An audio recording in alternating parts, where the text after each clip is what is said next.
முருகாச்சரணம். கந்தர் அனுபூதி பாடல் 36. நாதா குமரா நம என்று அரணார் ஓதாயென ஓதியது எப்பொருள்தான். வேதா முதல் விண்ணவர் சூடும் மலர்பாதா குரமின் பத சேகரனே. இந்த பாடலில் ரொம்ப அழகாக சொல்கிறார். அடியவர்களெல்லாம் உன்னுடைய பாதத்தை தன் தலைமையில் வச்சுருக்கா, நீயும் வள்ளியோட பாதத்தை தன் தலைமையில் வச்சுருக்க அப்படிங்கிறார். குரமின் பத சேகரனே அப்படிங்கிறார். தலையில் வச்சுருக்க வள்ளியோட பாதத்தை. ஆனால் எல்லா அடியவர்களும் எல்லா தேவர்களும் உன்னுடைய பாதத்தை தன்னோட தலைமையில் வச்சுருக்கா என்று சொல்கிற அழகான பாடல் இது. இப்போ பாடலுக்கு பொருள் பார்ப்போம்.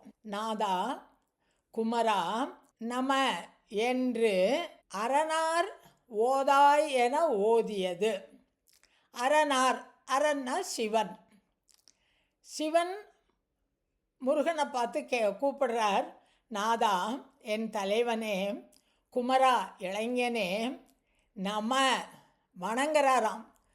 குமராய நமக நாதாய நமக அப்படின்னுட்டு வணங்குறார்.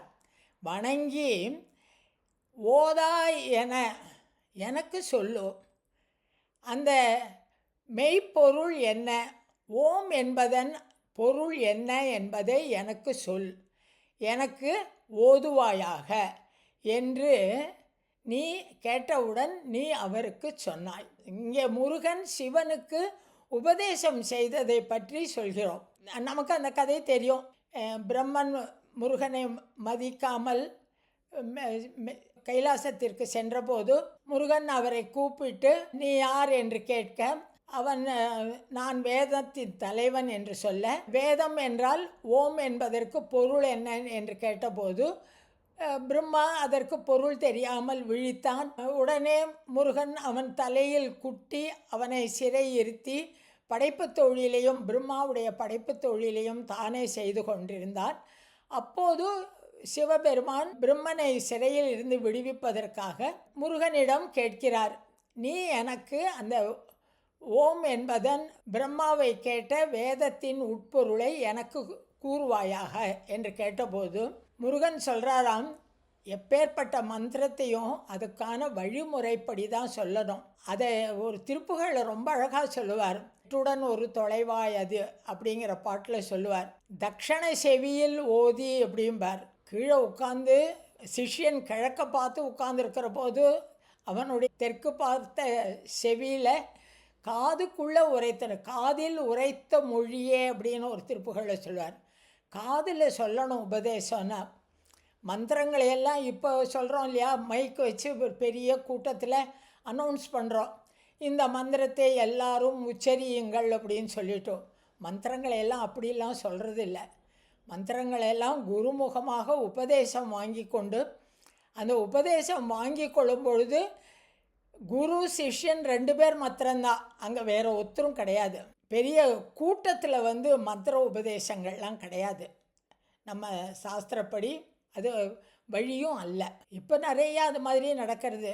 நான் ஒரு கடவுளை சேர்ந்தவன், நான் ஒரு பெரிய இதுன்னு சொல்கிறவா, பெரிய ஆயிரக்கணக்கில் 10,000கணக்கான பேரை கூப்பிட்டு எல்லாரையும் உட்காத்தி வச்சு இவா மைக்கில் அனௌன்ஸ் பண்ணுறா மந்திரத்தை அவள் ரிப்பீட் பண்ணுறா. அது அந்த மாதிரிலாம் மந்திர உபதேசம் இல்லை. அது மந்திர உபதேசங்கிறது குரு சிஷ்யன் 2 பேர் மாத்திரம்தான் இருப்பான். சிஷ்யன் கீழே உட்கார்ந்துருப்பான், குரு மேலே உட்கார்ந்து காதில் ஓதுவது தான் மந்திர உபதேசம். அந்த மாதிரி தான் செய்தார் முருகன் சிவபெருமானுக்கு. சிவபெருமான் ஆதி குரு, தட்சிணாமூர்த்தி.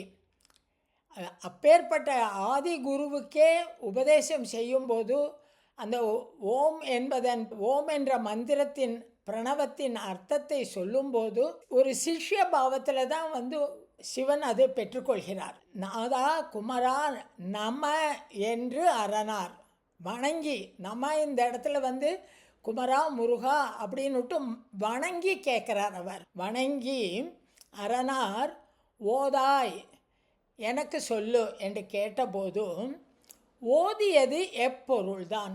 அப்போ அவர் கேட்டபோது அந்த மெய்ப்பொருளுக்கு பிரணவத்திற்கு நீ அர்த்தம் சொன்ன அந்த விளக்கத்தை, அதே பிரணவ தத்துவத்தை, பிரணவத்தின் உட்பொருளை எனக்கும் அளிப்பாயாக அப்படின்னு கேட்குறார்.